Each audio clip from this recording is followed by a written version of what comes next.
প্রথমেই বলে রাখি, আজকের যে ক্লাসটা তোমরা পাবে এই ক্লাসটা কিন্তু কোনো ইউটিউবের রেকর্ডেড ভার্সন না বা ইউটিউবের জন্য তৈরি না।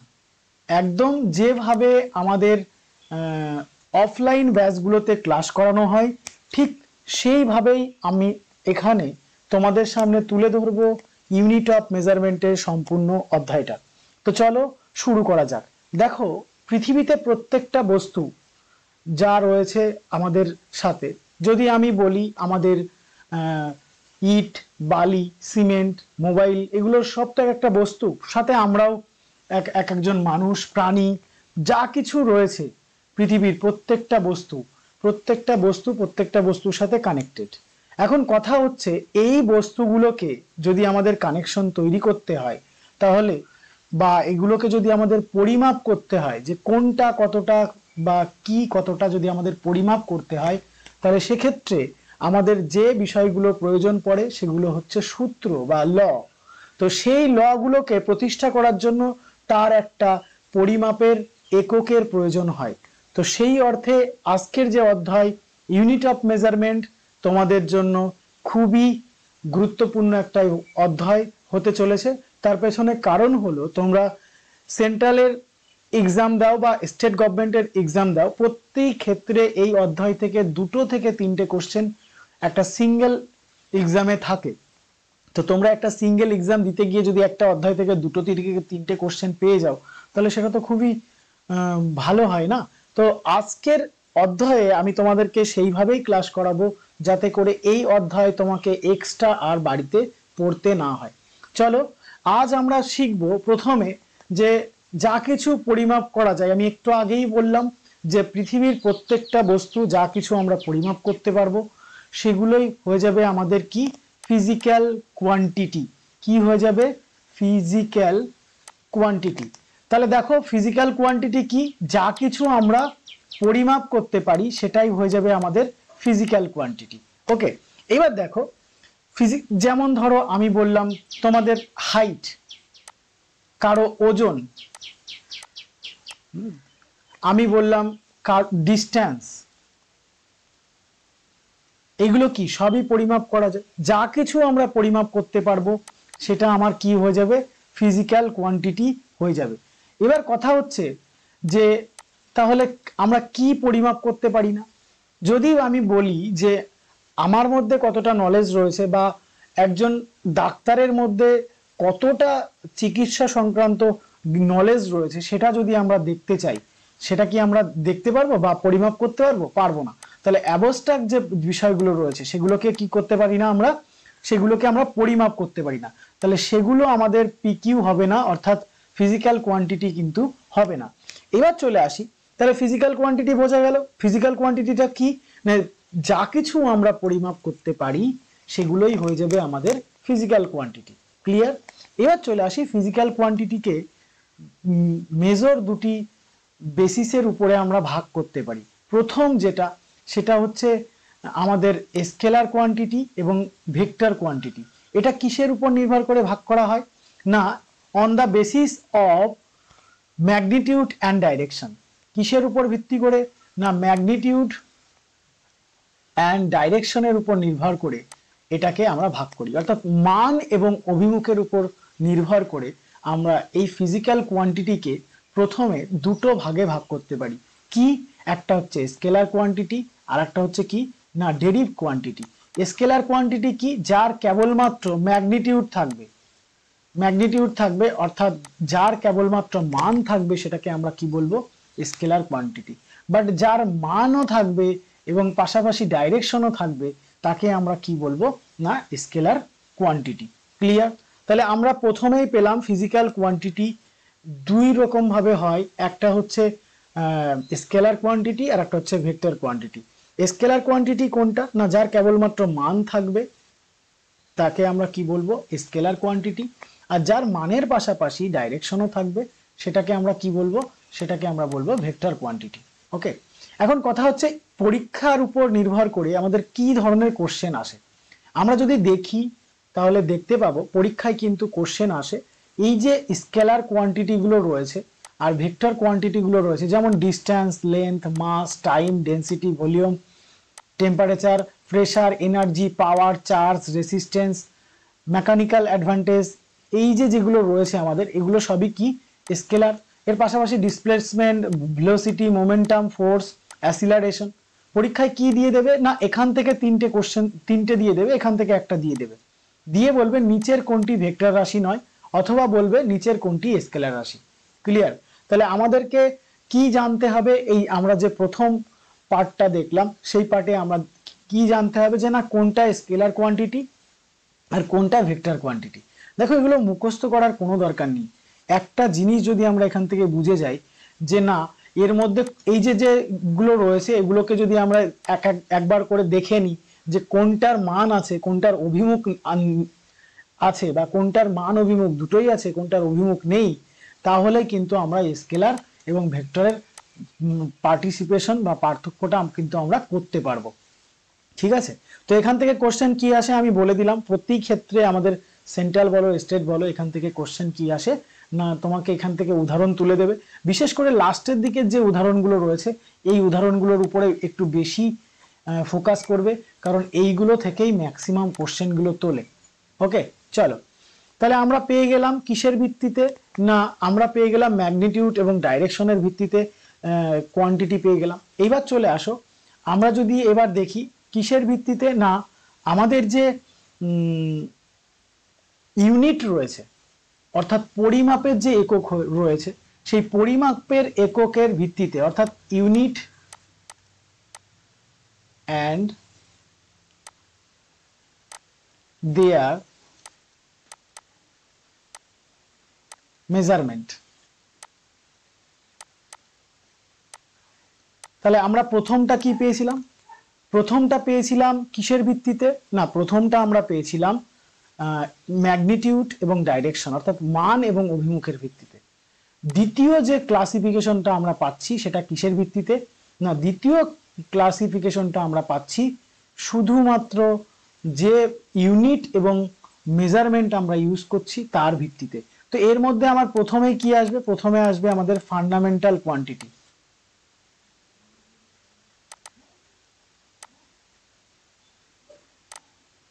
ফান্ডামেন্টাল কোয়ান্টিটি, এখন কথা হচ্ছে ফান্ডামেন্টাল কোয়ান্টিটিটা কি।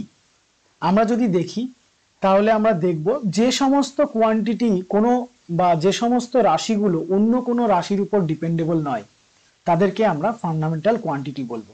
যেমন আমাদের কি হতে পারে, লেন্থ হতে পারে, যেমন আমাদের মাস হতে পারে, এগুলো কি, এগুলো অন্য কোনো রাশির উপর কিন্তু আমাদের নির্ভরশীল নয়। যেমন আমাদের কি হতে পারে, টাইম হতে পারে, এগুলো আমাদের কি হয়ে যাবে না ফান্ডামেন্টাল কোয়ান্টিটির মধ্যে পড়বে। এবার চলে আসি তাহলে আমাদের ফান্ডামেন্টাল টোটাল কোয়ান্টিটি কি কি আছে এসআই এককে, এসআই এককে আমাদের ফান্ডামেন্টাল কোয়ান্টিটি কি কি আছে সেগুলো আমরা একবার একটু দেখে নেব।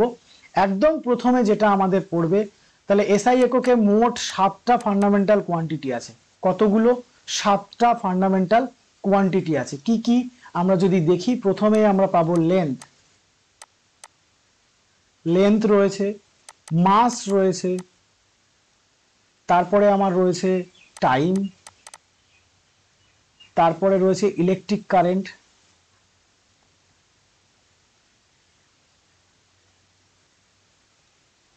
তারপর আমার রয়েছে টেম্পারেচার, টেম্পারেচার রয়েছে, তারপরে আমার রয়েছে অ্যামাউন্ট অফ সাবস্টেন্স,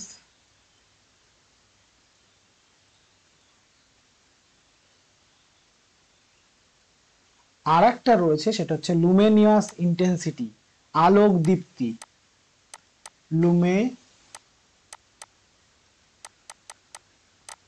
ইন্টেন্সিটি। তাহলে আমাদের এসআই এককে কতগুলো মূল একক, এসআই এককে আমাদের 7টা কিন্তু মূল একক আমরা পেয়ে গেলাম। ওকে, চলো এবার যদি আমি দেখি এদের এই যে 7টা মূল একক রয়েছে বা এই যে আমাদের 7টা প্রাথমিক একক রয়েছে, এই 7টা প্রাথমিক একককে যদি আমি একটু ক্লাসিফাই করি তাহলে আমরা দেখতে পাবো যে না, প্রথম যেটা রয়েছে দেখো আমাদের লুমেনিয়াস ইন্টেন্সিটি, এর একক হচ্ছে ক্যান্ডেলা, এর একক হচ্ছে কি ক্যান্ডেলা। কি এর যে সিম্বল সেটা হচ্ছে সিডি। ওকে, তাহলে আলোক দীপ্তি পরিমাপ করা হয় কোন এককে? ক্যান্ডেলা এককে। ক্লিয়ার? লেন্থ, লেন্থ হচ্ছে আমার দৈর্ঘ্য, দৈর্ঘ্য পরিমাপ করা হয় মিটারে, সিম্বল এম। মাস, ভর পরিমাপ করা হয় আমার কিসে? কেজিতে, কিলোগ্রাম, অর্থাৎ এর সংকেত হয়ে যাবে কেজি। টাইম যদি দেখি সেকেন্ড, যেটা আমার এস সিম্বল দ্বারা প্রকাশ করা হয়। ইলেকট্রিক কারেন্ট অ্যাম্পিয়ার, এ দ্বারা সিম্বলাইজ করা হয়। টেম্পারেচার আমাদের কেলভিন,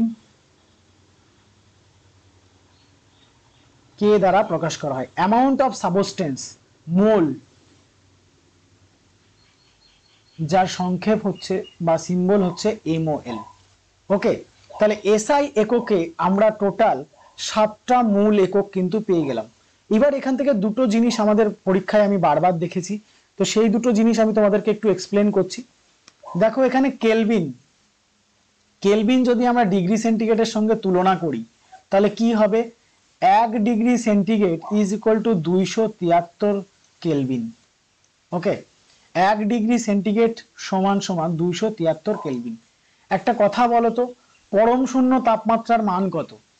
পরম শূন্য তাপমাত্রার মান যদি আমরা দেখি তাহলে আমরা দেখতে পাবো যে পরম শূন্য মানের তাপমাত্রা হচ্ছে -273 ডিগ্রি সেন্টিগ্রেড। এটা কোনো কোনো বইতে -273.16 ডিগ্রি সেন্টিগ্রেড, নিচেরটা অ্যাকচুয়াল ভ্যালু, তবে এটাও ভুল কিছু নয়। ওকে, চলো, এটাকে পরম শূন্য তাপমাত্রা বলা হয়ে থাকে। আচ্ছা একটা কথা বলো তো, পরম শূন্য তাপমাত্রা কেন বলা হয়? যদি আমি বলি তাহলে আমরা বেসিক্যালি জানি যে এই যে তাপমাত্রা, এই তাপমাত্রায় গেলে বস্তুর ওজন শূন্য হয়ে যায়, তাই না?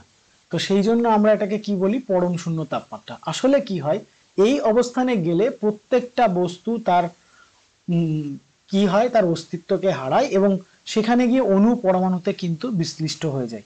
ঠিক আছে, চলো আর একটা জিনিস আমরা জানবো, এই যে মোল, 1 মোল সমান সমান 1 অ্যাভোগাড্রো ইউনিট। কি বললাম? 1 মোল সমান সমান 1 অ্যাভোগাড্রো ইউনিট, আর 1 অ্যাভোগাড্রো ইউনিট সমান সমান 6.23 ইন্টু 10⁻23।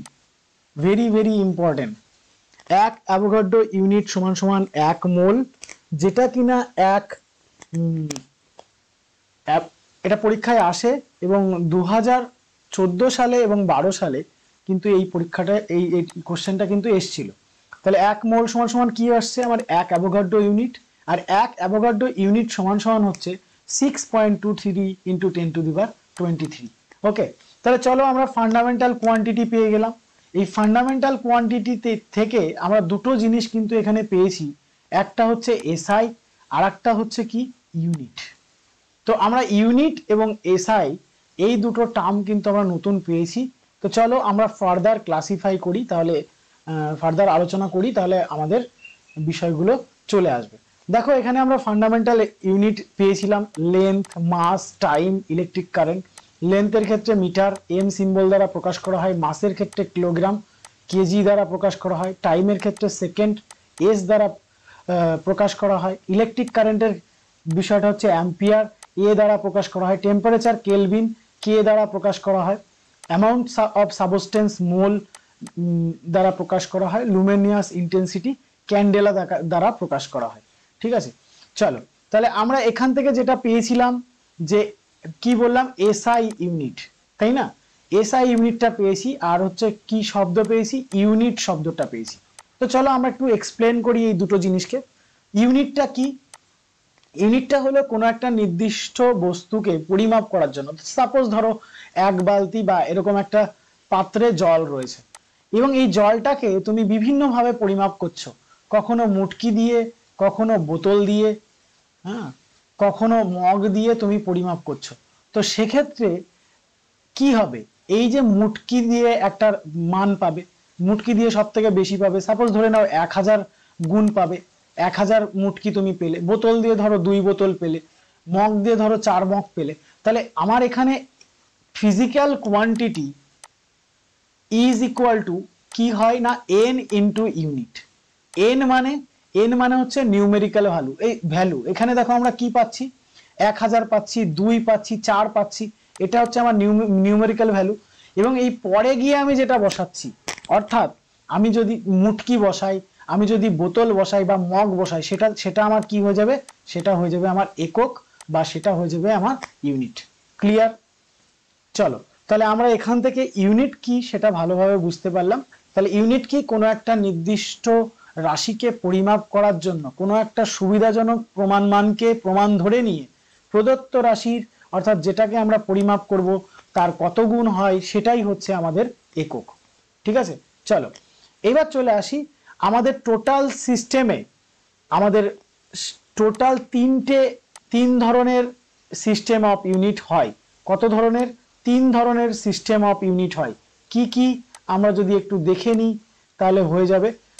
একটা হচ্ছে সিজিএস, একটা হচ্ছে এফপিএস, আর একটা হচ্ছে এমকেএস। ঠিক আছে, তাহলে প্রথমটা আমার কি সিজিএস, তারপরে রয়েছে কি এফপিএস, আর একটা কি এমকেএস। ঠিক আছে, দেখো প্রথমটা হচ্ছে দৈর্ঘ্যের একক বা আমাদের লেন্থের একক, দ্বিতীয়টা আমাদের মাসের একক, তৃতীয়টা আমাদের সময়ের একক। ওকে, তাহলে দেখো এখান থেকে আমরা যত ধরনের ইউনিট রয়েছে সেই ইউনিটগুলো যদি আমি মুখস্থ নাও করি তাহলে আমরা সেগুলো করতে পারবো। এক এক করে দেখো। প্রথমে আমাদের কি রয়েছে, সিজিএস পদ্ধতি। এটাকে ডেসিমেল পদ্ধতিও কিন্তু বলা হয়ে থাকে, এটাকে কিন্তু আমরা ডেসিমেল পদ্ধতিও কিন্তু বলে থাকি, অথবা এটাকে আমরা ফ্রান্স পদ্ধতিও কিন্তু বলে থাকি। আর এমকেএস যে পদ্ধতিটা রয়েছে এটাকে আমরা কি বলি, মেট্রিক পদ্ধতি। ওকে, এটাকে আমরা মেট্রিক পদ্ধতি বলি। আর এই যে এফপিএস পদ্ধতিটা রয়েছে এটাকে আমরা কি বলি, ব্রিটিশ পদ্ধতি। ওকে, চলো এবার দেখো দৈর্ঘ্যের একক। সিজিএস পদ্ধতিতে সি ফর সেন্টিমিটার, কি বললাম, সি ফর সেন্টিমিটার। দৈর্ঘ্যের একক ভরের একক বা আমাদের মাসের একক সিজিএস পদ্ধতিতে জি ফর গ্রাম। আর আরেকটা জিনিস এখান থেকে মাথায় রাখবে, কোন এককে 3টে পদ্ধতিতেই সমান হয় সেটা হচ্ছে সময়। সময়ের একক 3টে পদ্ধতিতেই কিন্তু সেকেন্ড। ওকে, ক্লিয়ার? চলো তাহলে দেখো আমাদের যদি বলে এখন এমকেএস পদ্ধতিতে দৈর্ঘ্যের একক কি, তাহলে এমকেএস পদ্ধতিতে দৈর্ঘ্যের একক কি হয়ে যাবে, মিটার। এমকেএস পদ্ধতিতে ভরের একক কি, কিলোগ্রাম। ক্লিয়ার? এবার চলে আসি এসআইটা কোথা থেকে আসলো। এই যে এমকেএস পদ্ধতিটা রয়েছে এটা 1960 পরে গিয়ে 1960 পরে এটা আন্তর্জাতিক স্বীকৃতি লাভ করে এবং সিস্টেম ডে ইন্টারন্যাশনাল অর্থাৎ এসআই এর নাম নেয়। তাহলে এমকেএস পদ্ধতিটাই হচ্ছে আমাদের এসআই পদ্ধতি। কত সালের পরে গিয়ে এটা চেঞ্জ হয়, 1960, 1960 সালের পরে গিয়ে আমাদের চেঞ্জ হয়। ঠিক আছে, চলো এবার আমরা একটা জিনিস খেয়াল করব, এখান থেকে একটা জিনিস শিখব, সেটা হলো যে কোনো ইউনিট ধরো আমরা জানি না সেই ইউনিটটা কি হতে পারে। হ্যাঁ, কিন্তু আমার অপশন দেয়া আছে, আমি অপশন টেস্ট করে ওই ইউনিটের অ্যান্সারটা বের করব। সাপোজ ধরে নাও ডেনসিটি, ডেনসিটি দেয়া আছে, ডেনসিটির একক দেয়া থাকলো কি না গ্রাম পার সেন্টিমিটার কিউব, আর একটা দেয়া থাকলো কিলোগ্রাম পার মিটার কিউব, আর একটা দেয়া থাকলো, এই দুটো দিয়ে আলোচনা করি তাহলে আমাদের ক্লিয়ার হয়ে যাবে বিষয়টা। ডেনসিটির ইউনিট আমি জানি না, আমাকে বলেছে এসআই পদ্ধতিতে ডেনসিটির ইউনিট কি বা ঘনত্বের একক কি। কোন পদ্ধতিতে বলেছে, এসআই পদ্ধতিতে। আচ্ছা, এসআই পদ্ধতিটা কি পদ্ধতি আমরা দেখলাম, এসআই পদ্ধতিটা হচ্ছে এমকেএস পদ্ধতি। তাহলে এমকেএস আর এসআই হয়ে যাচ্ছে আমাদের সেম পদ্ধতি। এবার দেখো এমকেএস যে পদ্ধতিটা রয়েছে তাতে আমার দৈর্ঘ্যের একক কি, দৈর্ঘ্যের একক মিটার। এবার দেখো তো এর মধ্যে মিটার কোনটায় আছে, মিটার রয়েছে আমার দ্বিতীয়টায়। এটা কি তাহলে হবে, এটা হবে না। তাহলে আমার এসআই পদ্ধতিতে ডেনসিটির একক কি হয়ে যাবে, কেজি পার মিটার কিউব। বোঝা গেল? তাহলে দেখো আমরা যদি কোনো ইউনিটের অ্যাকচুয়াল ভ্যালু নাও জানি সেটা কোন পদ্ধতিতে আছে সেটা কিন্তু আমরা বের করতে পারবো, তাই না? এখান থেকে আমরা প্রমাণ করে দিলাম যে এসআই পদ্ধতি যেটা রয়েছে সেই এসআই পদ্ধতিটাকে আমরা যদি দেখি তাহলে আমরা পেয়ে যাব যে না, এসআই পদ্ধতিতে ডেনসিটির একক হচ্ছে KG per metre cube. KG কেন? এসআই পদ্ধতি এমকেএস পদ্ধতি, এমকেএস পদ্ধতিতে মাসের একক কি? কেজি, কে, তাহলে আমার কি এসে যাচ্ছে? KG per metre cube. আর এটা যেটা রয়েছে এটা দেখো সিজিএস পদ্ধতি, C for centimetre, centimetre cube রয়েছে, আর কি রয়েছে? G for gram. তাহলে এটা হয়ে যাবে আমার সিজিএস পদ্ধতি, এটা হয়ে যাবে আমার এমকেএস অবলিক এসআই পদ্ধতি। ক্লিয়ার? এখান থেকে কিন্তু প্রশ্ন আসে। কি প্রশ্ন আসে না, কোনটা কি পদ্ধতিতে রয়েছে, বা এসআই পদ্ধতিতে কোনটার একক কি, এসআই পদ্ধতিতে ভলিউমের একক কি, এসআই পদ্ধতিতে স্পিডের একক কি, এইভাবে কিন্তু আসে, বা সিজিএস পদ্ধতিতে একক কি। তো সেক্ষেত্রে আমরা যদি এই এই টেবিলটা মনে রাখতে পারি, তাহলে কিন্তু আমাদের ওই যে মানটা যদি আমার মাথায় নাও থাকে, সেক্ষেত্রে কিন্তু আমরা অ্যান্সার করতে পারবো। ভীষণভাবে ইম্পর্টেন্ট, এইখান থেকে প্রশ্ন দেয় এনটিপিসি, রেলওয়ে গ্রুপ ডি এবং সেন্ট্রালের যত এক্সামগুলো রয়েছে সেখানে কিন্তু এখান থেকে প্রশ্ন কিন্তু আমার আসে। ওকে, তাহলে আমরা পেয়ে গেলাম ফান্ডামেন্টাল কোয়ান্টিটি, আমরা পেয়ে গেলাম সিস্টেম অফ ইউনিট। এবার আমরা ডেরিভ কোয়ান্টিটিতে চলে যাব, যে লব্ধ একক যেটাকে আমরা বলছি, বা ডেরিভ ইউনিট যেটাকে আমরা বলছি, সেটাতে আমরা চলে যাব। তাহলে দেখো, এত সময় আমরা কি জেনেছিলাম ফান্ডামেন্টাল ইউনিটের ক্ষেত্রে, যে না, ফান্ডামেন্টাল ইউনিট সেই ইউনিট যেটা অন্য কোনো কোয়ান্টিটির উপর ডিপেন্ড করে না। ক্লিয়ার? চলো আমরা একটু চলে যাই। এবার আমরা যেটা শিখবো সেটা হচ্ছে বি। তাহলে আমরা পেয়েছিলাম যে কোয়ান্টিটি অনুযায়ী বা ইউনিট অফ মেজারমেন্ট অনুযায়ী 3 ভাগে ভাগ করা যায়। তার মধ্যে প্রথমটা ছিল ফান্ডামেন্টাল, দ্বিতীয়টা ডেরিভ এবং তৃতীয়টা হচ্ছে সাপ্লিমেন্টারি। তো ডেরিভটা আমরা একটু দেখে নেব। ডেরিভ ইউনিট কাকে বলছে? ডেরিভ ইউনিট কাকে বলছে যদি আমরা দেখি, তাহলে আমরা দেখব যে দুই বা ততোধিক ফান্ডামেন্টাল ইউনিট দিয়ে যখন কি হবে, কোনো ইউনিট তৈরি হবে, তখন সেটাকে আমরা কি বলবো? তখন সেটাকে আমরা বলবো ডেরিভ ইউনিট। কেমন? দেখো, আমি যদি বলি এরিয়া, এরিয়া মানে ক্ষেত্রফল, তাই তো? তো এরিয়ার সূত্র কি? লেন্থ ইন্টু ব্রেথ, দৈর্ঘ্য ইন্টু প্রস্থ। তাহলে দেখো, দুটো ক্ষেত্রেই আমি এসআই ইউনিট নিয়ে নিলাম। ধরো এসআই ইউনিট নিলে পরে কি হবে? মিটার গুণ মিটার। তাহলে আমি এখান থেকে কি পাবো? মিটার স্কোয়ার, তাই তো? তাহলে দেখো, দুটো মূল একক দিয়ে, দুটো মূল একক, এটা একটা মূল একক, এটা একটা মূল একক, দুটো মূল একক দিয়ে কি তৈরি হলো? আমার একটা নতুন কোয়ান্টিটি বা নতুন ইউনিট তৈরি হলো, যেটা হচ্ছে মিটার স্কোয়ার। কিসের ইউনিট? এরিয়ার ইউনিট। তাহলে বোঝা গেল ডেরিভ ইউনিটটা কি? ডেরিভ ইউনিটটা হলো দুই বা ততোধিক মূল এককের দ্বারা যখন কি হবে না, যখন নতুন একটা কোয়ান্টিটি বা নতুন একটা ইউনিট তৈরি হবে, তখন সেটাকে আমরা কি বলবো? ডেরিভ ইউনিট কিন্তু বলবো। এবার যদি আমি এখানে ভলিউম দেখি, তাহলে দেখো ভলিউমের ক্ষেত্রে কি হয়? Length, breadth into height. তাহলে তিনটে ক্ষেত্রে যদি আমি মিটার নিয়ে নিই, তাহলে আমার কি এসে যাবে? Metre to the power cube. তাহলে এটা একটা নতুন রাশি তৈরি হলো, কিসের দ্বারা? কতগুলো মূল এককের দ্বারা। তাহলে আমরা এখান থেকে এটাও বলতে পারি যে যে সকল রাশিগুলো ডিপেন্ড করে অন্য রাশির উপরে বা অন্য ইউনিটের উপরে, তখন সেটাকে আমরা কি বলবো? ডেরিভ ইউনিট বা ডেরিভ কোয়ান্টিটি। ক্লিয়ার? চলো এবার চলে আসি। তাহলে আমরা ডেরিভ ইউনিট পেয়ে গেলাম। তো ডেরিভ ইউনিটের মধ্যে আমাদের রয়েছে এরিয়া অফ রেক্ট্যাঙ্গেল, যেটা আমি তোমাদেরকে দেখালাম। তারপরে আমাদের বর্গক্ষেত্রের ক্ষেত্রফল রয়েছে, যেটা বাহু স্কোয়ার রয়েছে, তাই না? তো আমরা ডেনসিটির এখান থেকে পেতে পারি, আমরা অ্যাসিলারেশনের পেতে পারি, ত্বরণের পেতে পারি, প্রেসারের পেতে পারি, ওয়ার্কের পেতে পারি, হ্যাঁ, ইম্পালসের পেতে পারি, পাওয়ারের পেতে পারি। এগুলো সবই কি আমাদের? এগুলো সবই আমাদের ডেরিভ ইউনিট। তোমাদের নোটসে এই ইউনিটগুলো, মানে এই যে ডেরিভ ইউনিটগুলো রয়েছে এবং এই ডেরিভ ইউনিটগুলোর যে মান, এসআই ইউনিট, সেটা ভীষণভাবে পরীক্ষায় আসে। তো তোমরা ওখান থেকে দেখে নেবে। তাহলে ডেরিভ ইউনিট কিভাবে তৈরি হলো, ক্লিয়ার? বোঝা গেল? চলো এইবার আমরা জানবো, সেটা হচ্ছে সাপ্লিমেন্টারি ইউনিট। ঠিক আছে? কি জানবো আমরা? সাপ্লিমেন্টারি ইউনিট সম্পর্কে জানবো। দেখো, সাপ্লিমেন্টারি ইউনিট কি? যেটা না ফান্ডামেন্টাল না ডেরিভ, সেটাই হয়ে যাবে আমাদের কি? না supplementary unit.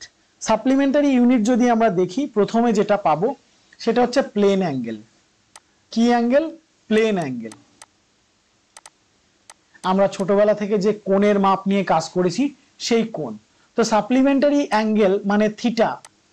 Theta is equal two কি? দেখো এটা হচ্ছে কি আমার আর্ক, তাই তো? এটা হচ্ছে আমার আর্ক আর এটা হচ্ছে আমার অ্যাঙ্গেল। তাহলে দেখো theta is equal to arc by radius. তাহলে আমার প্লেন অ্যাঙ্গেল কি হয়ে যাচ্ছে? যেটা আমার সরল কোণ সেটা হয়ে যাচ্ছে আমার আর্ক বাই আমার কি না রেডিয়াস। ঠিক আছে, এইবার দেখো এই যে যেটা আমরা করছি এটার যে ইউনিট সেটা হচ্ছে রেডিয়ান। কি না রেডিয়ান। রেডিয়ানকে সিম্বলাইজ করা হয় RAD দ্বারা। ক্লিয়ার? রেডিয়ানকে সিম্বলাইজ করা হয় কি দ্বারা? RAD, র্যাড দ্বারা। ওকে, চলো এবার দেখো একটুখানি যদি আমি বৃত্তের সাথে এর মানের তুলনা করি তাহলে 360 degree is equal to 2 rad, 2 radian. Okay, তাহলে 360 ডিগ্রি, তাহলে বৃত্তের কৌণিক মান কত? 360 ডিগ্রি। তো 360 ডিগ্রির মধ্যে কতগুলো রেডিয়ান আছে? দুটো রেডিয়ান আছে। তাহলে 1 রেডিয়ান সমান সমান কত আসছে?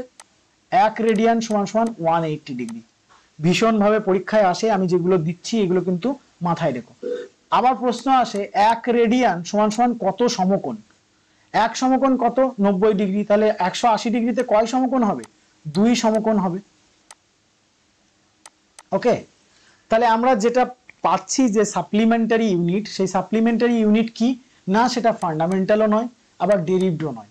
ঠিক আছে, চলো তাহলে আমরা পেয়ে গেলাম এখানে রেডিয়ান। রেডিয়ান কিসের একক? সরল কোণের একক। সরল কোণ এর একক কি? রেডিয়ান। এবার চলে আসো, ধরো তোমার একটা চোঙের কোণ বের করবে। চোঙটা কি 3D না?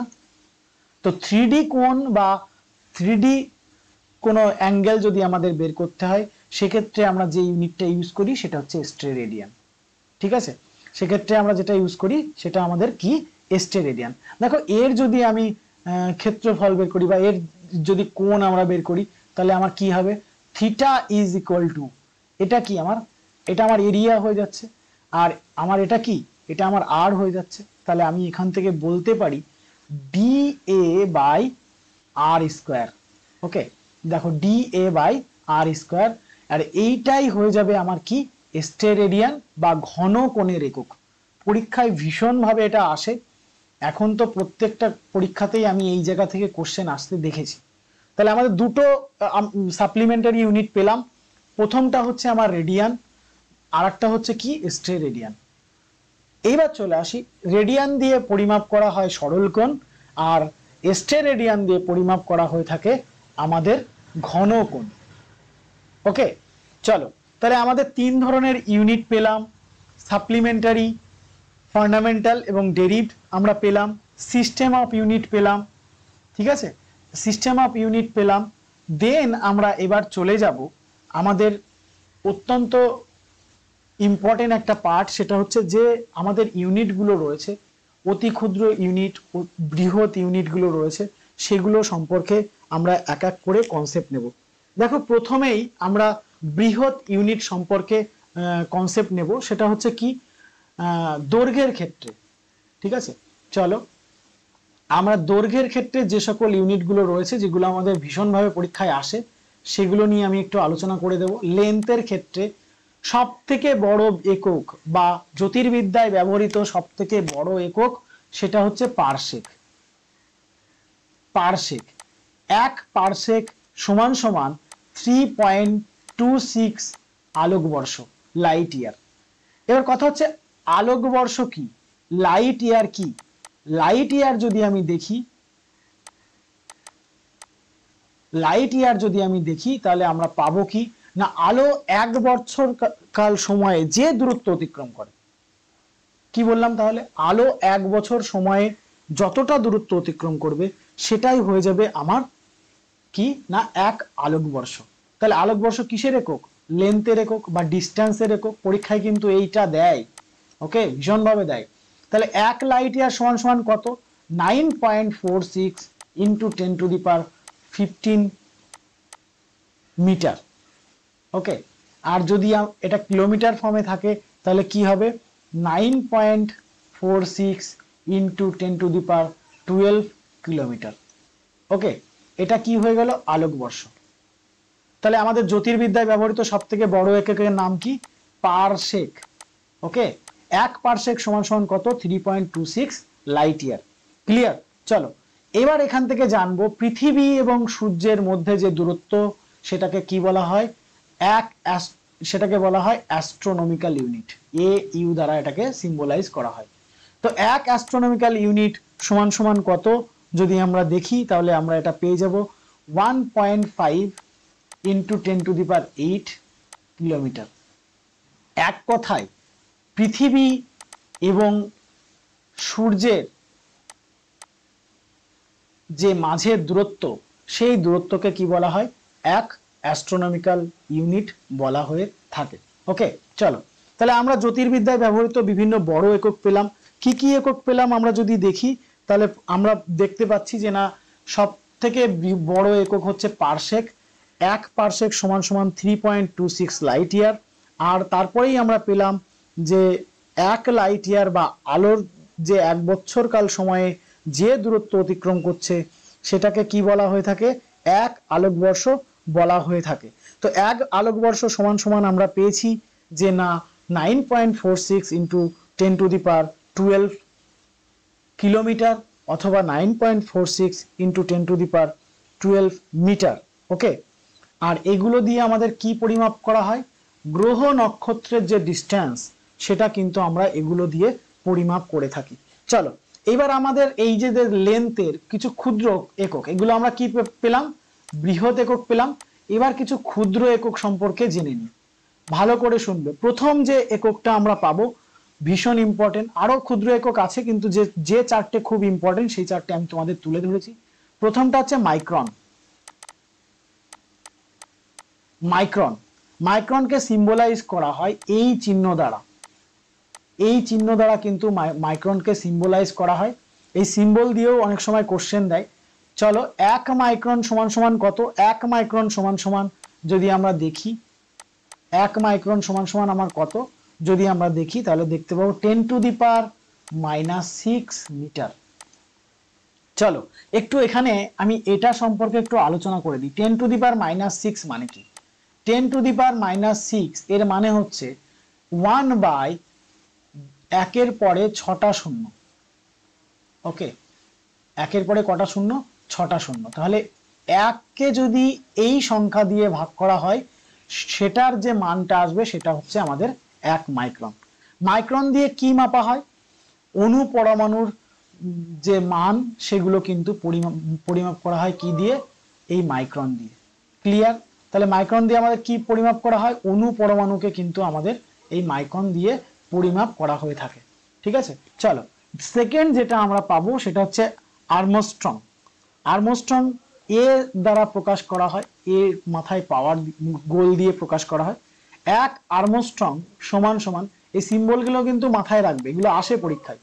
1 angstrom is equal to 10⁻⁻10 metre. 10⁻⁻10 metre. এটারও তাই 1 কত হবে 1 পরে 10টা শূন্য হবে। ওকে, এই আর্মস্ট্রং দিয়ে কি পরিমাপ করা হয় সেটা পরীক্ষায় দেয় কি না আলোর তরঙ্গ দৈর্ঘ্য। কিসের আলোর তরঙ্গ দৈর্ঘ্য পরিমাপ করা হয়ে থাকে কি দিয়ে আর্মস্ট্রং দিয়ে। দেন আমরা পাবো সেটা হচ্ছে এক্স একক বা এক্স ইউনিট।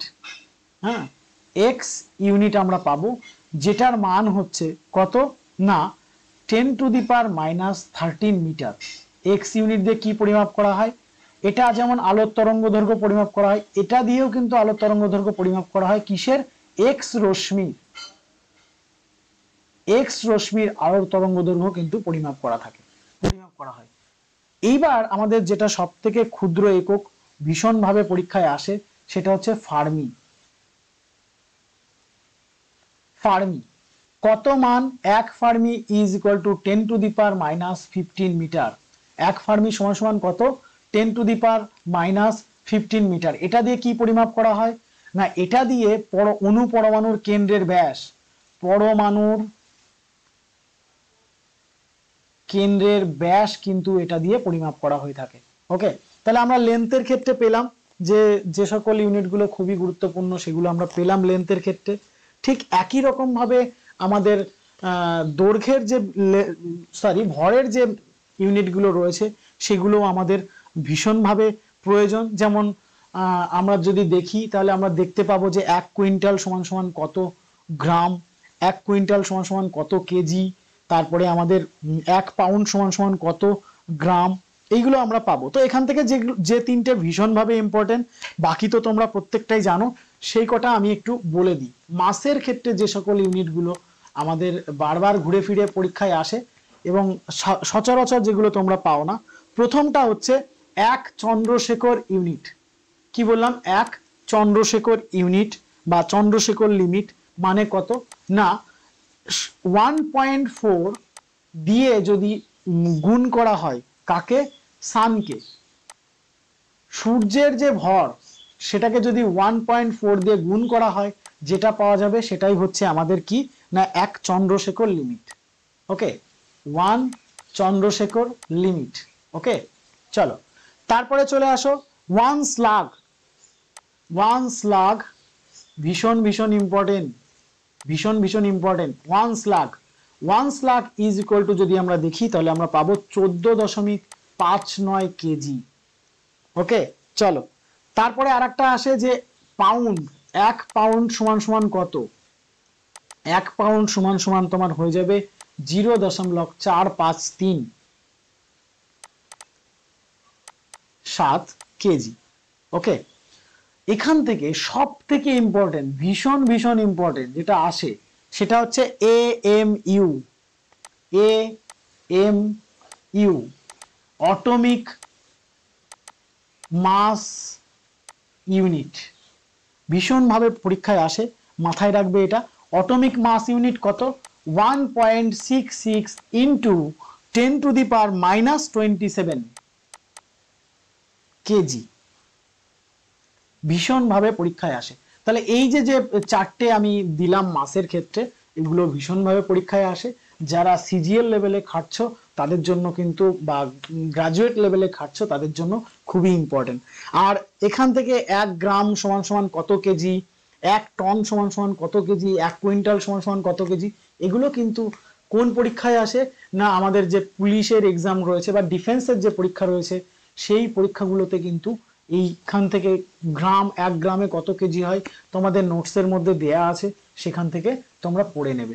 ওকে, চলো তাহলে আমরা পেয়ে গেলাম। আর একটা হচ্ছে আমাদের কি ছিল? টাইম। টাইমের একক 1 পিকো সেকেন্ডে কত হয়, 1 ন্যানো সেকেন্ডে কত হয়, সেগুলো আমরা এখন আরেকটা যে ম্যাট্রিক্সটা রয়েছে সেই ম্যাট্রিক্সটা যদি আমরা দেখি তাহলে কিন্তু আমরা এখান থেকে ওই এই যে যে মানগুলো রয়েছে এই মানগুলো কিন্তু আমরা পেয়ে যাব। আচ্ছা, এখান থেকে কনভার্সন আসে। কনভার্সন কিরকম? ধরো এখানে দিয়ে দিল এত কেজি, বা দিয়ে দিল 1 পাউন্ড। 1 পাউন্ড সমান সমান কত কেজি, বা দিয়ে দিল এখান থেকে একটা ম্যাথস আমি তোমাদেরকে তুলে দেখাচ্ছি। 1 পাউন্ড সমান সমান তো এত, তোমাকে পরীক্ষায় দিয়ে দিল 4 পাউন্ড সমান সমান কত, 4 পাউন্ড সমান সমান কত। তাহলে অটোমেটিক্যালি যদি আমার এই মানটা গোনা থাকে, জানা থাকে, তাহলে আমি এটাকে যদি 4 দিয়ে গুণ করি তাহলে আমি 4 পাউন্ড কত সমান সমান কত বের করতে পারবো। এই ধরনের যে কনভার্সন সেগুলো কিন্তু দেয়, এটা কিন্তু মাথায় রেখো। ওকে, চলো তাহলে আমরা পেয়ে গেলাম বিভিন্ন ধরনের যে ইউনিট, তার যে ইম্পর্টেন্ট ইউনিটগুলো রয়েছে, যেমন আমাদের লেন্থের ক্ষেত্রে, ভরের ক্ষেত্রে বা মাসের ক্ষেত্রে যেগুলো আমাদের ইম্পর্টেন্ট রয়েছে সেগুলো আমি এখানে আলোচনা করে নিলাম। এবার যেটা আমরা আলোচনা করব খুবই ইম্পর্টেন্ট, এখান থেকে প্রশ্ন আসবে। রেল এবং সেন্ট্রাল গভর্নমেন্টের যত এক্সাম রয়েছে এখান থেকে কোশ্চেন দেবেই দেবে, ডেফিনেটলি দেবে। চলো এখানে একটা জিনিস দেখো, 10 টু দি পাওয়ার মাইনাস কত রয়েছে, 10 টু দি পাওয়ার আমরা যদি দেখি তাহলে 10 টু দি পাওয়ার 0 থেকে রয়েছে না, যার ভ্যালু কত, যার ভ্যালু হয়ে যাচ্ছে 1, তাই না? এবার কথা হচ্ছে এখান থেকে একটা জিনিস শেখার আছে, একটু শিখে নাও। কি না কোনো সংখ্যার, সেটা যে কোনো সংখ্যা হতে পারে, হতে পারে সেটা 0, হতে পারে সেটা আমার কত 1, 2, যে কোনো সংখ্যার মাথায় যদি আমার পাওয়ার 0 থাকে তাহলে তার ভ্যালু কত আসে? 1 আসে। এবার কথা হচ্ছে কেন আসে? যে কোনো সংখ্যা তার মাথায় আমি যদি দিই পাওয়ার তাহলে 0 দিই তাহলে কি হয়ে যাবে, মান 1 আসবে। কেন আসবে? দেখো আমরা যদি সূচক শিখি তাহলে আমরা সেখানে দেখেছি যে সূচকের ভাগের ক্ষেত্রে কি হয়, বিয়োগ হয়। তাহলে ধরো কোনো সংখ্যা 3 ধরো রয়েছে, 3 মাথায় পাওয়ার 3, 3 মাথায় পাওয়ার 3, তো এটা কি হয়, বিয়োগ হবে। তাহলে 3 মাথায় পাওয়ারে কি হয়ে যাবে, বিয়োগ হয়ে যাবে। তাহলে 3 মাথায় কত আসছে, আর কিছু থাকছে না, 0। তো এর ভ্যালু 1। কেন? আমরা যদি দেখি তাহলে দেখবো, দেখো 3 to the power cube by, ভাগ মানে তো বাই হয়ে যাচ্ছে 3 টু দি পাওয়ার কিউব। তাহলে দেখো তো আমি যদি এটাকে লিখি এইভাবে, কোনো ভুল আছে কি? নিশ্চয়ই কোনো ভুল নেই। এইবার কেটে দাও, এটা দিয়ে এটাকে কেটে দাও, তাহলে কত আসবে, 1 আসবে না? তাহলে বোঝা গেল যে কেন আমাদের কোনো সংখ্যার মাথায় পাওয়ার 0 থাকলে সেটার ভ্যালু কত হয়ে যায়, 1 হয়ে যায়। তাহলে এখানে আমার কি রয়েছে, এখানে আমার রয়েছে 10 মাথায় কি, 0। আমি একটু আগেই বলেছি যে কোনো ডিজিটের বা যে কোনো নাম্বারসের মাথায় যদি আমার 0 থাকে সেটা কি হয়ে যাবে, সেটার ভ্যালু কত হয়ে যাবে, 1 হয়ে যাবে। ছোটবেলায় আমরা শিখেছি না, কিলো, হেক্টর, ডেকা, মিটার, ডেসি, সেন্টি, মিলি, আমরা তাই পড়েছি না? এইটুকু আমরা ছোটবেলায় শিখেছি, কিলো, হেক্টর, ডেকা, মিটার, ডেসি, সেন্টি, মিলি। যখন আমরা 0 থেকে কিলোর দিকে যাব তখন কি হয়, গুণ হয়। যখন আমরা 0 থেকে ডেসি সেন্টির দিকে যাব তখন কি হয়, ভাগ হয়। কত করে ভাগ? এখানে আমরা কিসের পাওয়ার দেখাচ্ছি, 10-এর পাওয়ার দেখাচ্ছি, তাহলে 10 করে আমার ভাগ হবে। তাহলে দেখো 1-এর থেকে উপরের ঘরে যদি যাই, তাহলে 1-কে যদি আমি 10 দিয়ে গুণ করি তাহলে প্রথম ঘরে চলে যাচ্ছি। প্রথম ঘর কি, ডেকা। তাহলে আমি 1-কে 10 দিয়ে গুণ করলে আমি কি, ডেকা পেয়ে যাচ্ছি। 1-কে যদি আমি 10 দিয়ে ভাগ করি, 1-কে আমি যদি 10 দিয়ে ভাগ করি কত আসবে দেখো তো, যদি 10 দিয়ে ভাগ করি, দশমিক দিয়ে তবেই 0 আসবে, তাই না? তারপরে আমার কত আসবে, 1 দিয়ে 10, তাহলে দেখো তো 0.1 আসলো। তাহলে যত আমরা উপরের দিকে উঠব বা যত আমরা কিলোর দিকে যাব তত আমাদের কি হবে, 10 করে গুনতে হয়, বা উপরের দিকে গেলে আমাদের কি করতে হয়, গুণ করতে হয়। আর যখন আমরা নিচের দিকে আসব, ডেসি, সেন্টি, মিলির দিকে আসব, তখন আমাদের কি হবে, ভাগ হবে। ক্লিয়ার? চলো এবার দেখো এখান থেকে আমাদের প্রথম যে 3টে রাশি পর্যন্ত, কিলো, হেক্টর, ডেকা, ডেসি, সেন্টি, মিলি, ছোটবেলায় আমরা শিখেছি। অতএব এই 3টে মনে রাখতে আমাদের সমস্যা হবে না। কিলো, হেক্টর, ডেকা, কিলো মানে 1000, হেক্টর মানে আমার 100, আর 10 হয়ে যাচ্ছে কি, ডেকা। ডেকা, ডেসি, ডেসি, ডেসি, ডেকা, এগুলো কিন্তু সবই আমার কি, 10। এদিকে 10 দিয়ে ভাগ, এদিকে 10 দিয়ে গুণ। ক্লিয়ার? এইবার দেখো এর পরের থেকে, মানে এই যে যেটুকু কিলো, হেক্টর, ডেকা, মিটার, ডেসি, সেন্টি, মিলি, এর পরের থেকে প্রতি ঘর 3 ঘর করে বেড়েছে। প্রতি ঘর কত করে বেড়েছে, 3 ঘর করে বেড়েছে। দেখো 3 ছিল 6 হয়েছে, 6 ছিল 9 হয়েছে, 12, 15, 18 এইভাবে কিন্তু এগিয়েছে। তাহলে আমাদের এরপরে কি আসে, মাইক্রো। মাইক্রো কত, -6। কত হবে তাহলে, 10 টু দি পাওয়ার -6। মানে 1-কে যদি আমরা 1/1 দিয়ে 1-এর পরে 6টা শূন্য দিয়ে ভাগ করি, তাহলে আমার এই যে মানটা আসবে সেই মানটা আমার কিসে হয়ে যাবে, 1 মাইক্রন। হ্যাঁ, ক্লিয়ার?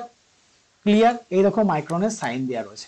এবার পরীক্ষায় প্রশ্ন কিভাবে আসে, পরীক্ষায় যদি আমরা দেখি এখান থেকে আমার প্রশ্ন আসবে 1 পিকো সমান সমান কত, তাহলে পিকো সমান সমান কত, -12, তাহলে 10 টু দি পাওয়ার -12 হচ্ছে 1 পিকো। এখান থেকে প্রশ্ন দিয়ে দিল পেটা, পেটা সমান সমান কত, 10 টু দি পাওয়ার 15 মানে হচ্ছে 1 পেটা। ঠিক আছে? এবার দেখো তোমাদেরকে বলে দিল যে 1 মেট্রিক টন বা 1 মাইক্রন বা 1 মাইক্রোগ্রাম, তাহলে 1 মাইক্রোগ্রাম সমান সমান কি হবে, মাইক্রো মানে কত আছে, 6, তাহলে 1 মাইক্রোগ্রাম ইজ ইকুয়াল টু কি হয়ে যাবে, 10 টু দি পাওয়ার -6, ন্যানো হলে 10 টু দি পাওয়ার -9। ক্লিয়ার? এখন দেখতে হবে আমাকে কোন কনভার্সনের সাথে দিচ্ছে, কেজির সাথে দিচ্ছে না মেগার সাথে দিচ্ছে না ডেকার সাথে দিচ্ছে না হেক্টর সাথে দিচ্ছে, সেই অনুযায়ী কিন্তু আমাদের এইগুলো করতে হবে। ওকে, ভীষণভাবে ইম্পর্টেন্ট এই টোটাল 4টা। যারা ডিফেন্সের জন্য খাটছো তারা এটাকে স্কিপ করতে পারো, কোনো সমস্যা নেই, কিন্তু এই কিলো থেকে মিলি পর্যন্ত কিন্তু তোমরা মুখস্থ করবে। আর যারা এসএসসি সিজিএল বা সেন্ট্রাল গভর্নমেন্টের জন্য খাটছো তারা অবশ্যই এই টোটাল যে চার্টটা রয়েছে এটা কিন্তু তোমাদের মাথায় রাখবে, সেটা যেভাবেই পারো। ওকে, চলো তাহলে হয়ে গেল আমাদের প্রেফিক্স অফ পাওয়ার 10। এটা ভীষণভাবে পরীক্ষায় আসে, আমি করিয়ে দিলাম। শুধুমাত্র আমাদের এই ক্ষেত্রে না, আরো অন্য ক্ষেত্রেও এটা আমাদের প্রযোজ্য বা এটা আমাদের কাজে লাগবে। এইবার আমরা যেটা শিখবো খুবই গুরুত্বপূর্ণ, সেটা হচ্ছে মাত্রা। তোমরা অনেকে বলো যে মাত্রা মনে রাখতে সমস্যা হয়। সত্যি কথা বলতে মাত্রাটা তৈরি হয়েছে সাধারণ মানুষের জন্য। কেন তৈরি হয়েছে যদি আমরা একটু দেখি, তাহলে আমরা একটু ডাইমেনশন বা মাত্রা সম্পর্কে শিখব। ডাইমেনশন শিখতে গেলে প্রথমে আমাকে জানতে হবে যে কোনটাকে আমরা কি বলি, মানে মাস ডাইমেনশন কোনটাকে আমরা কোন সিম্বল দ্বারা প্রকাশ করি বা কি দ্বারা প্রকাশ করি সেটা আমাকে জানতে হবে। কিরকম, যেমন আমাদের দৈর্ঘ্যকে আমরা কি লিখি, এল লিখি, লেন্থ। যেমন আমাদের মাসকে আমরা কি লিখি, এম লিখি। তারপরে আমাদের টাইম রয়েছে, সময়কে আমরা লিখি টি, তাই তো। তারপরে আমাদের কি রয়েছে, তড়িৎ, ইলেকট্রিক কারেন্টকে আমরা কি লিখি, অ্যাম্পিয়ার লিখি, এ দ্বারা প্রকাশ করি, তাই তো। তারপরে আমাদের কি রয়েছে, লুমিনিয়াস ইন্টেন্সিটিকে আমরা কি দ্বারা প্রকাশ করি না, ক্যান্ডেলা সিডি, তাই তো। তারপরে আমাদের কি রয়েছে, টেম্পারেচারকে আমরা কি দ্বারা প্রকাশ করি, কেলভিন, কে দ্বারা। তারপরে আমাদের রয়েছে অ্যামাউন্ট অফ সাবস্টেন্স কি দ্বারা প্রকাশ করি, মোল, MOL দ্বারা কিন্তু প্রকাশ করি। তো এই যে আমাদের সংকেতগুলো রয়েছে, এগুলো দেখো মেন রাশির নামের প্রথম অক্ষর দিয়ে কিন্তু তৈরি হয়েছে, ঠিক আছে। তো এই যে মেন রাশির নামের অক্ষর দিয়ে তৈরি হয়েছে, এর পেছনে কারণ কি? কারণ দেখো, আমি যদি এখন বলি যে গ্রাম পার কি না সেন্টিমিটার কিউব, আমি যদি বলি কেজি পার মিটার কিউব, তো এই যে দুটো রাশি বা আমাদের আরো একটা পদ্ধতি রয়েছে FPS পদ্ধতি, তো এটা তো সবার দ্বারা বোধগম্য নয় না, সবাই বুঝতে পারবে না। তো এই মাত্রাটা কিন্তু তৈরি হয়েছে অল ওভার ওয়ার্ল্ডের জন্য, ইউনিভার্সালি এটা তৈরি হয়েছে। কি দেখো, এখানে আমার কেজি আর গ্রাম এই দুটো আমার কিসের একক, মাসের। তো মাস থেকে আমি কি নেব, এম। তো মাস থেকে যদি আমি এম নিই তাহলে এম বাই কি হয়ে যাবে। এবার দেখো এখানে আছে কি, সেন্টিমিটার আর মিটার, এটা কিসের, আমার ভলিউমের একক, তাই না। ভলিউমের এককের ক্ষেত্রে কি নিই, আমি এল নিই। প্রতি ক্ষেত্রে তো আমরা এলই নিই। তাহলে কটা এল আসছে, 3টে এল। 3টে এল মানে কি, L two the power cube. তাহলে আমি এখানে কি লিখতে পারি, L two the power cube কিন্তু আমি লিখতে পারি। এবার এটাকে যদি আমি একটু সরল করে লিখি তাহলে কি আসবে, এম আর কি এল টু দি পাওয়ার -3 এটা আসবে। অথবা আমরা এটাকে কি লিখতে পারি, এম এল এটা লিখতে পারি। ওকে, এটাও কিন্তু আমরা লিখতে পারি। এবার দেখো এটা -3 কেন হয়, এটা হচ্ছে 1/পাওয়ার আছে, তাই কি হয় নিচে আছে, যদি আমরা এক লাইনে লিখতে যাই তখন সেটাকে আমরা কি করি, মাইনাস করে লিখি। যেমন আমরা একটু আগে পেয়েছিলাম যে 10 টু দি পাওয়ার -6, এর মানে কি, এর মানে হচ্ছে 1/1 পরে 6টা শূন্য, তাই পেয়েছিলাম। তো এটাকে আমরা কি লিখতে পারি, 1/10 মাথায় 6। তো এটাকেই আমি কি করেছি, এইভাবে লিখেছি। তো এখানেও কিন্তু সেম। তাহলে আমাদের ডাইমেনশন বোঝা গেল। এবার ধরো আমি দেখি যে আরো একটা ইউনিট যদি আমি দেখি এখানে চেক করে, তাহলে কিন্তু আমাদের ডাইমেনশনটা আরো বেশি ক্লিয়ার হয়ে যাবে। ধরো স্পিডের এককটা কি, ডিস্টেন্স বাই কি আমার টাইম। তো ডিস্টেন্সের ইউনিট কি, ডিস্টেন্স মানে আমার লেন্থ, তাহলে আমার এল হয়ে যাবে। ডিস্টেন্স মানে আমার ইউনিট কি, এল হয়ে যাবে। আর কি হবে এখানে, টাইমের কি, টি, তাই তো, টাইমের কি, টি। তাহলে আমি এখান থেকে যে মাত্রাটা পাবো সেই মাত্রাটা কি হবে, এল, আর এখানে কি টি, 1 এটা পাবো। ওকে, তাহলে বোঝা গেল যে আমাদের ডাইমেনশন কি হবে। ক্লিয়ার? যদি কারো কোনো প্রশ্ন থাকে তাহলে তোমরা আমাদের যে অফলাইন ব্যাচগুলোতে যারা রয়েছে তারা প্রত্যেকে নেক্সট ক্লাসে এসো, আমি সেই জায়গাগুলো আরো বেশি ক্লিয়ার করে দেব। আমাদের যে ক্লাস সেগুলো কিন্তু টোটালি সিজিএল ডব্লিউবিসিএস কে টার্গেট করে, পাশাপাশি আমি কিন্তু ক্লাস করানোর সময় বলে দিয়েছি যে আমাদের কোনগুলো ডিফেন্সের জন্য ছাড়তে হবে বা ডিফেন্সে আমাদের কোনগুলো প্রয়োজন নয় সেগুলো আমরা বলে দিয়েছি। আরো একটা জিনিস, আমাদের অফলাইন ব্যাচগুলোতে আমরা সরাসরি বলে দিই যে কোন অধ্যায় থেকে কতটুকু পড়লে আমাদের ডিফেন্সের কাজ হয়ে যাবে। তো আজ এই পর্যন্তই, দেখা হবে আগামী ক্লাসে। সকলকে অসংখ্য ধন্যবাদ জানাই। জয় হিন্দ।